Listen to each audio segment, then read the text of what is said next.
Hey, how's it going, guys? And welcome back to the channel. It is, and I have to say, it is a beautiful day today. Crystal clear skies, clouds everywhere. Picture perfect. Picture perfect day today. So, you want to know a little bit on maybe like you want like a sense of direction to go with maybe washing, compounding, polishing, like detailing your car, right? You want to figure out how to revive your car, and you want to bring back and make your car, make that paint pop and stand out like it used to, probably back when however old your car is, back from the factory when that car first rolled off that lot. You want to restore your paint, make your car look better, stuff like that, right? So this is not going to be like a in-depth, like detailed how-to video. It's not going to be like a tutorial, but this is going to be me pointing you guys in the right direction, kind of giving you guys a starting point, if that makes sense. Just me providing you with a little bit of guidance and a little bit of insight from my experience. You know what I mean? So to start stuff off, first off, number one, you got to clean the car. You have to wash the car. You got to get it clean. You got to get it dry. Yada, yada, yada, right? So whether that be at a car wash or at your own home, one way or another, you got to wash your car. Okay? But I will give the warnings here. There are certain things that people, normal, regular people that don't really know that much about automotive detailing, there are certain things that people will do that actually screws stuff up. They're actually doing more harm to their own car than they know that they think that they're doing. Okay? One of those things being going to like the do-it-yourself car wash and using that foam brush, using that giant scrub brush with the bristles on it. That's 100% a no-no.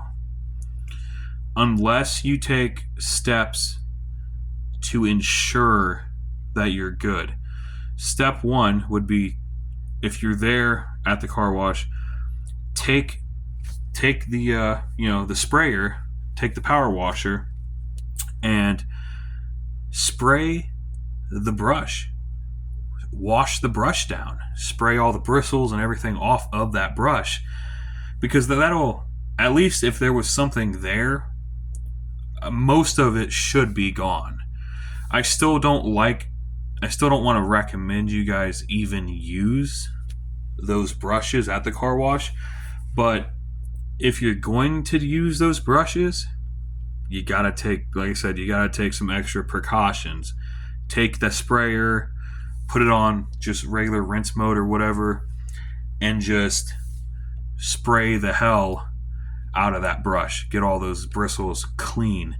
That way, if there's any dirt, rocks, debris, whatever it may be, it's going to get shot free from that brush.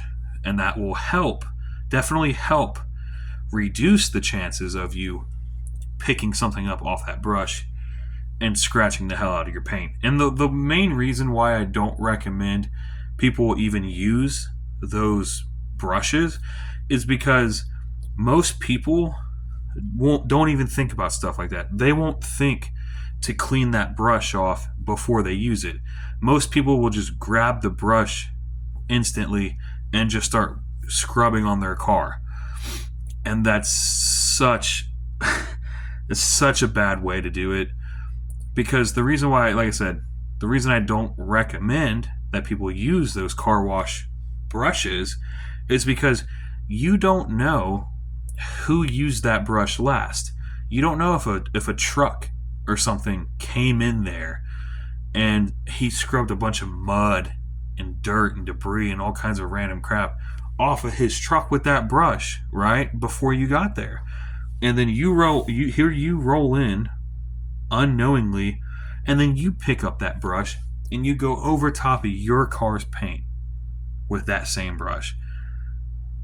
That's why I don't recommend people use those brushes, because you might scratch the living hell out of your car's paint, which and for the matter that your car's paint that may have been perfectly fine prior to that. Okay, so let's do our best and prevent stuff like that from happening. You know what I mean? Take extra precautions. If you're going to use the brush, at least spray the brush off to at least try to get most of that crap off of it before using it. That's all I'm saying. You know what I mean? That's all I'm saying. Number 2 that people screw up with washing their own cars is they will wash their car out in direct sunlight with like the UV rays just smacking down directly on the car.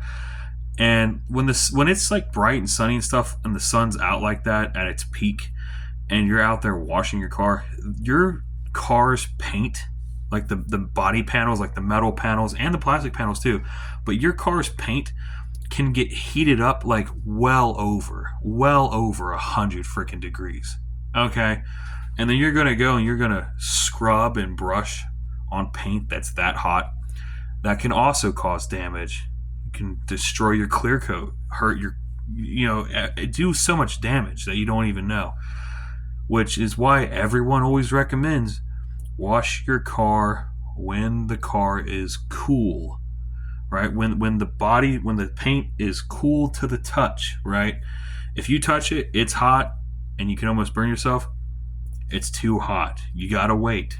You gotta let that cool down. Now, if you have a garage, that's awesome. If you're doing it at the car wash where there's a roof over top of it, great, right? If you're doing it at your house and you don't have a garage or you don't have some type of roof or canopy, there are other things that you could do. You could, one, I'm not telling you to do this, but you could hypothetically buy a carport, like a little one with like a fabric top, or buy like a little car canopy if you had to. You know what I mean? If you're going to be washing your car outside a lot, you know what I mean? But some other things that you could do that are essentially free is just wash your car later on in the evening when the sun has gone down, when things have cooled off. Wash it later in the evening or really early in the morning. You know what I mean? Don't wash your car midday. You know what I mean? If you're doing it outside without a roof. Obviously, if you're doing it at a car wash or in your garage, doesn't matter, obviously. Another thing people will say, well, what about those drive-through car brushes that have those giant rotating brushes and bristles? Same thing. Like, okay, if I'm telling you not to wash your car with that little hand scrub brush, then I'm definitely telling you not to wash your car with those giant automated car washes, because think about that little hand brush scratching your car like times 10, because now the brushes are like taller than a freaking person and they're spinning at extreme speeds. Same thing, if a car went in there before you with a bunch of dirt and rocks and debris, which is a very good chance because that's why that car is at the freaking car wash, is to clean their car, right? Very good chance you go in there right after that car, that stuff could still be stuck to those brushes and bristles. But that's even more damage than what you would have done with just the hand brush, probably. So I don't recommend the automated car washes.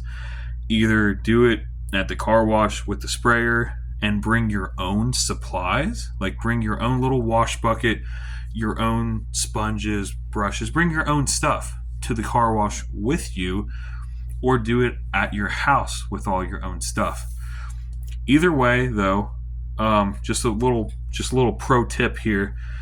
Once you've fully washed your car and you're moving on to the drying stages, I have my own squeegee, like the little squeegees that you get at the gas station. I bought one, and there's different ones. You can buy the ones that have the handles on them. That's the one that I bought.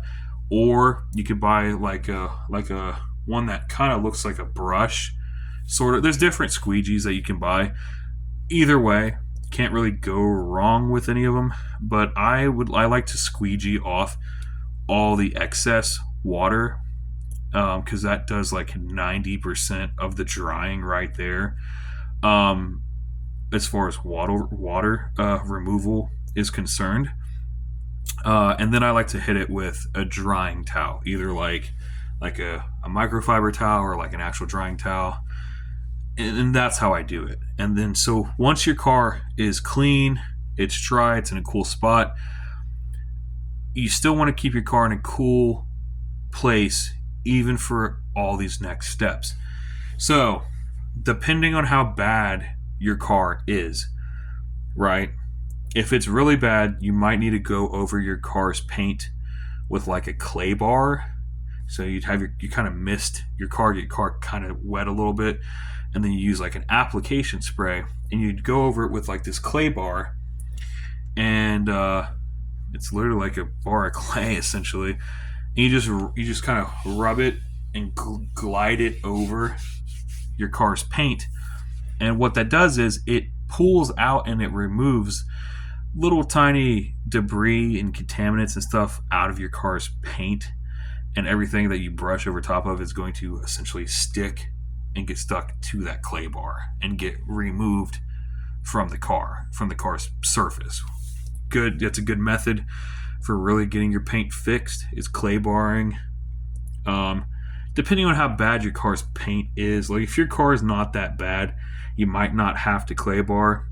With the thing about this video is there's really no one answer for me to tell you how to paint correct your car, because it's 100% like a one-on-one, like a one-of-one basis. Okay, everybody's car is going to be completely different. Everybody's paint is going to be in different conditions. Some are going to be worse than others, some are going to be better than others. It really depends on your specific car and the condition of your paint. Okay, and just because one thing works for one person does not mean that the same thing will work for you. Just a disclaimer. Okay, like I said, this is not a tutorial. This is just to help point you in the right direction. So like I said, you can either start clay barring your car's paint, getting it prepped and stuff, and then depending on how bad it is, you'd start things off with like a compound, and then you'd move your way to a polish. But if your paint's not that bad, I sometimes would recommend starting with the polish, because the polish alone, if your car's paint's still in good shape, the polish alone may be just enough. It may be all you need to fix your car's paint. But if you do the polish and it's still not really doing much, go back down to the compound it up, then jump to your polish. But technically, in order, it'd be like clay barring, compounding, polishing, and then waxing, if you want like the actual order. But again, depends on your specific car's condition. Okay, so the compound is like it has like a cutting capability, has like grit, like kind of micro grit in it.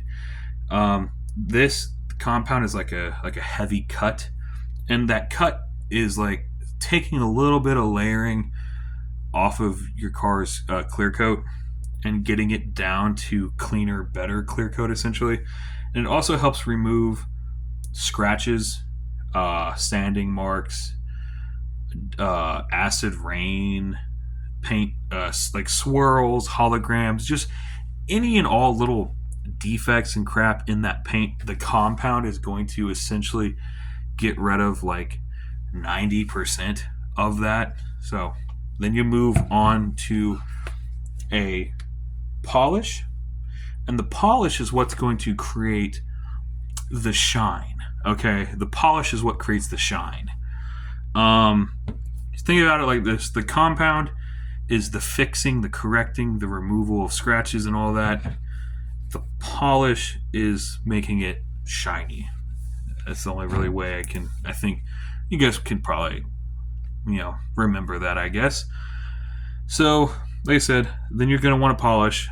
Your polish is what really shines and really cleans up that clear coat, gets it looking like a freaking mirror, makes it look great and whatnot.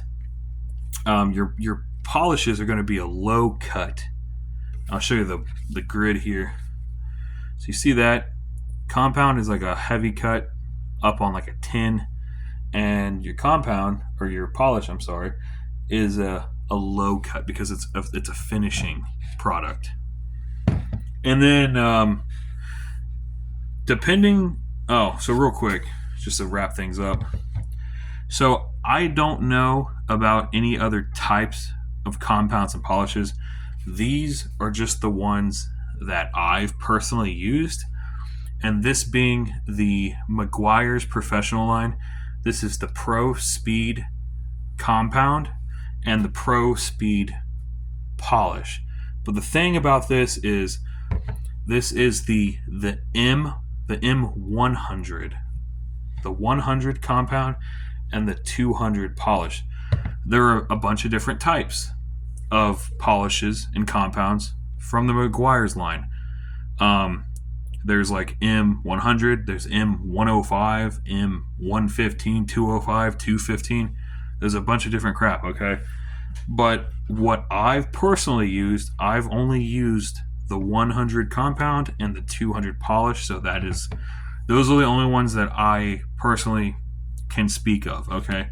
So you've compounded and then you've polished. So now you want to finalize some stuff. Your car's clean, it's been buffed, polished, yada yada yada. Now you want to put on some sort of protective layer, either a wax or a ceramic coating, whatever it may be. You want to put on some sort of protective layer onto the paint because you want to protect and preserve all that freaking work that you just did, all that hard work and hours that you just put into compounding, polishing, and all that. You want to preserve that. And there's so many different types of waxes and stuff that you can use. The very first wax that I used was the Meguiar's Professional High-Tech Yellow Wax. This is a Carnauba type wax. It has it's blended with silicone, polymers, things like that. Now, Carnauba wax, it's a good wax. It is the M26 for this particular wax. M26 creates a deep richness, really depth of color, really deep glossy shine. Really good wax. The only thing about Carnauba wax that I could say is that it just doesn't last that long. It just doesn't last that long, unfortunately. If this stuff lasted like way longer than what it did, this would be an awesome product right here. This only lasts like a while. Eventually it wears off and you have to like reapply it, but that's not really like that big of a deal. I don't personally think, because the finish and look that you get with a Carnauba wax is really nice. It's really nice. But here's the thing. Like, this is a Carnauba wax, like I said. You also have like a synthetic wax. Then you have like ceramic coatings. There's so much other stuff you could go with. If you wanted to try your luck at a ceramic type of coating, like a spray wax, this is another product that I started using. This is the Griot's Garage 3-in-1 ceramic wax. It's a wax built in with a ceramic coating, if that makes sense.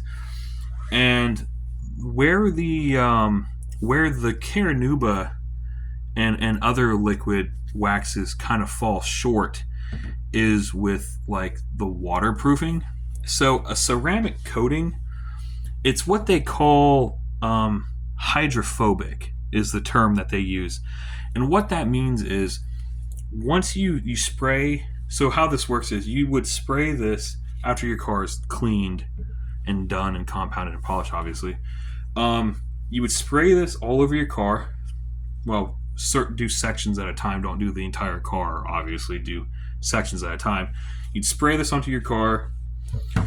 Then you take like a microfiber rag or a cloth or something, and you would rub it in to the paint and rub it around, get it everywhere, dry it off.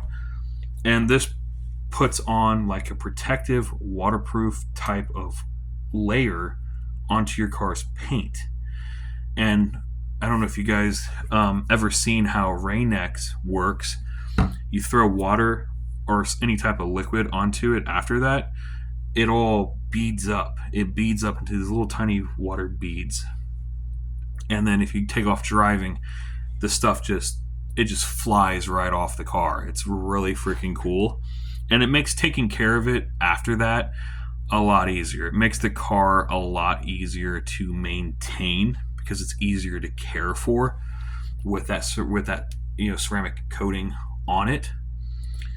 But another thing, just a little bit of a product spotlight here real quick on the Griot's Garage 3-in-1 ceramic wax, is the fact that I would hope that some of you guys are familiar with a YouTube channel called Project Farm. So essentially, Project Farm is a YouTube channel that's been around for years and years and years, right? And he literally he takes different products of anything, not just car related, just different products, and he battles it out between each other. Like, he'll put all these different products head to head against one another, and he'll get actual like real world results on these products, and he'll tell you if a product sucks or if a product did really well. He'll tell you what to avoid and what to get. And the cool thing is that he did a video on ceramic sprays for your car, and he actually put the Griot's Garage, this exact same one, this was in the test that he did. And the cool thing is that this product came out in the top 3 out of top 3 out of 8 or 10 products that were tested. But the part that is amazing, right, is that this getting put in the top 3 is crazy, because this is like a $22 bottle. It's $22 bottle. And this was in the top 3 with other ceramic sprays that were over $100.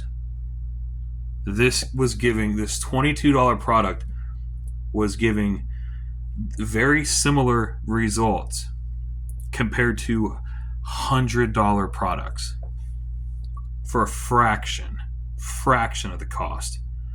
This stuff is really good. So I do recommend this if you're wanting that waterproofing type of coating.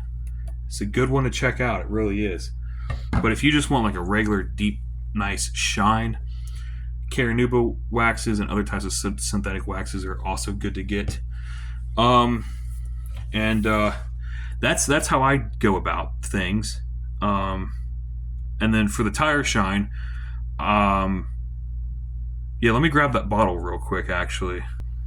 All right, I'm back. So the tire shine product that I like to use is the Meguiar's Endurance Tire Gel. Actually, it's not a spray and it's not a tire foam like a lot of other products are. It's an actual gel that you put it on like a brush or like a rag or some type of cloth or whatever.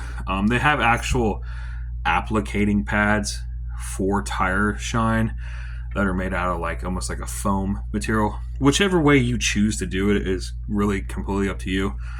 But this is just a gel, like a liquid material that you would put onto some type of cloth or whatever I just said. And you'll just rub it onto the tire. You just rub it onto the tire. And how I came into this was I started getting really fed up, really sick and tired of all these different tire shine products that I was using that just weren't good. They just kind of sucked, honestly. Either the shine was just terrible and it really wasn't a shine, or they were shiny, but they'd be gone in a couple of days or so. They would just fade off. And I just got really frustrated with just all these different tire shine products just not really working. And then I kind of just stumbled upon this. And this lasts a lot longer. I'll tell you that. This lasts a lot longer than really any of those sprays or foams. So this is a good product. Now we'll test this. They have the claim on the back of the bottle that says, lasts for weeks, not days. I'll put that to the test. We'll see exactly how long this stuff lasts. But just from my first indication with it, it's already lasting longer than a spray or a foam. So they're doing something right. That's what I do for tire shine. And then if you guys are looking to really get into the world of automotive detailing and stuff like that, so first off, if you're doing any of this, if you're doing compounding, if you're doing polishing, if you're doing wax and stuff like that, if it's a spray wax, like if it's like a spray wax like this, you'll want to do it by hand or whatever. But if it's any type of like liquid wax, like a synthetic wax or a Caranuba wax or whatever, or a compound or a polish, those you want to do with an actual machine. And that's like an actual, like a DA or a polisher or whatever you want to call it. So the one that I am currently testing out, that's actually giving really good results for being a budget product. I'm actually really impressed. This is at Harbor Freight. By the way, the compound polish and the high-tech yellow wax you can all get at Harbor Freight.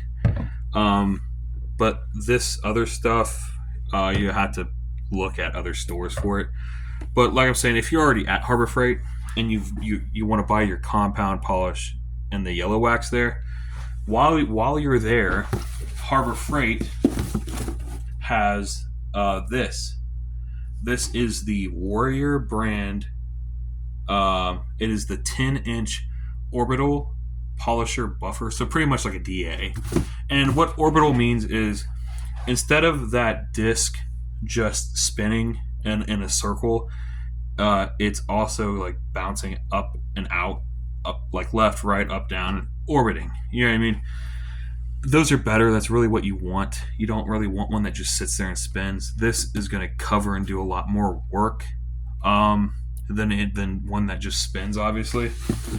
And the cool thing about this particular DA or whatever is it is extremely user friendly, and on top of that, beginner friendly, because this one's really cool because it doesn't have any settings. It doesn't have any settings or adjustments or anything.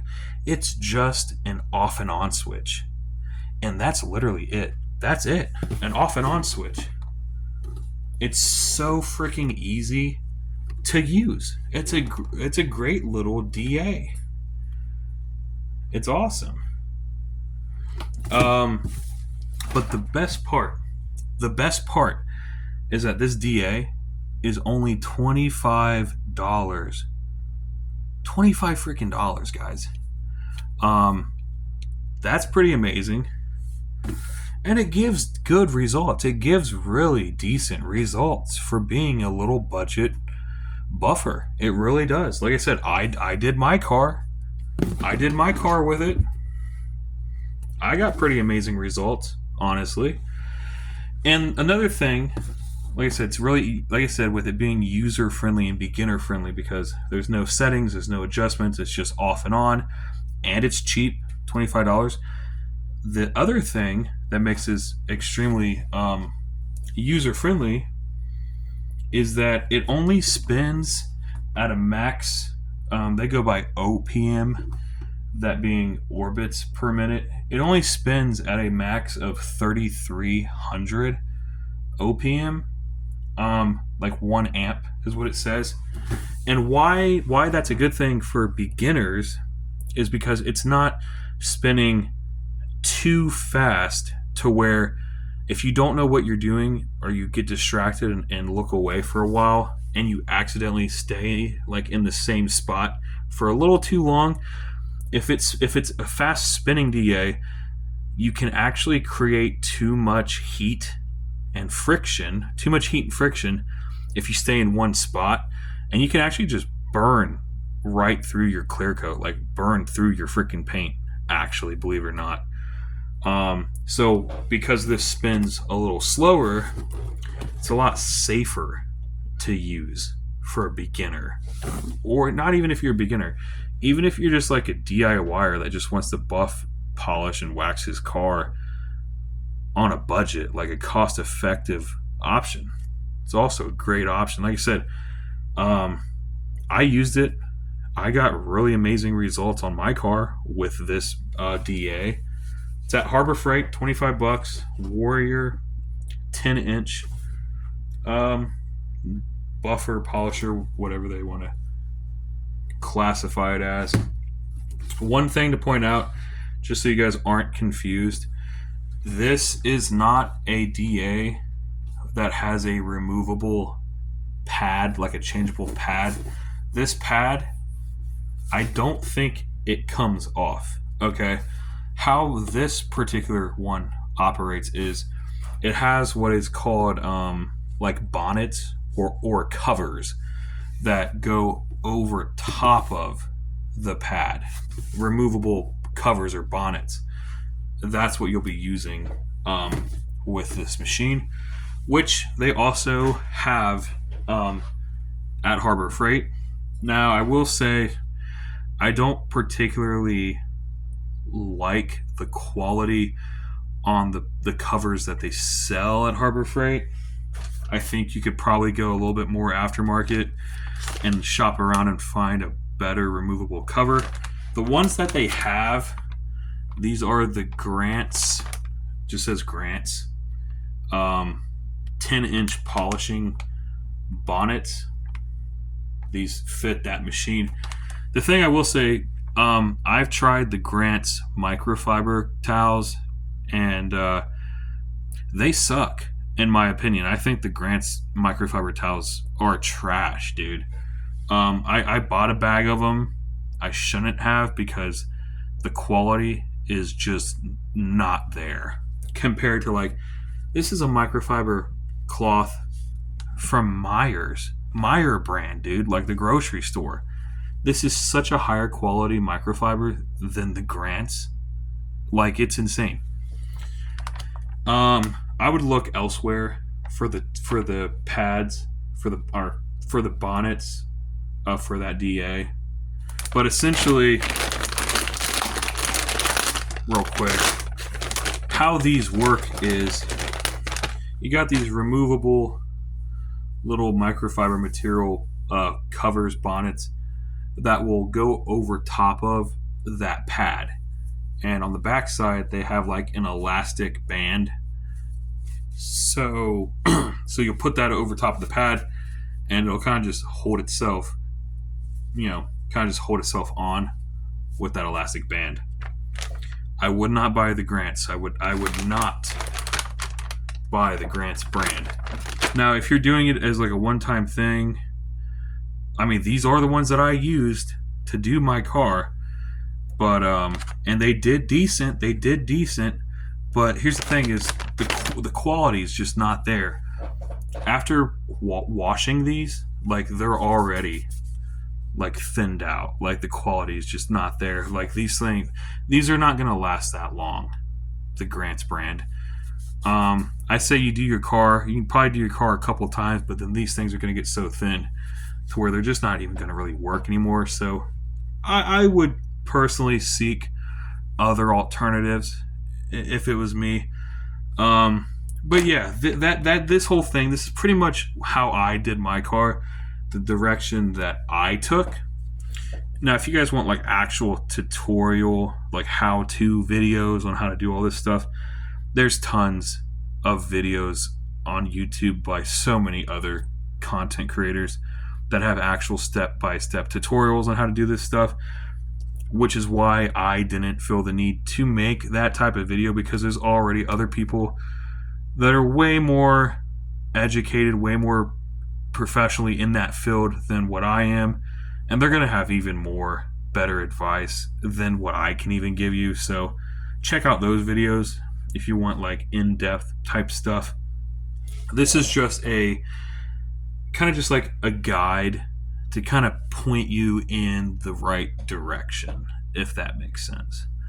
But that's going to pretty much do it for this video, guys. These are all the products that I have used that I've had pretty good success with, other than those covers, unfortunately. The DA itself is fine for what it is, but those covers are just not great. But that's going to wrap things up with this video, guys. As always, we appreciate you, and we will see you in the next video.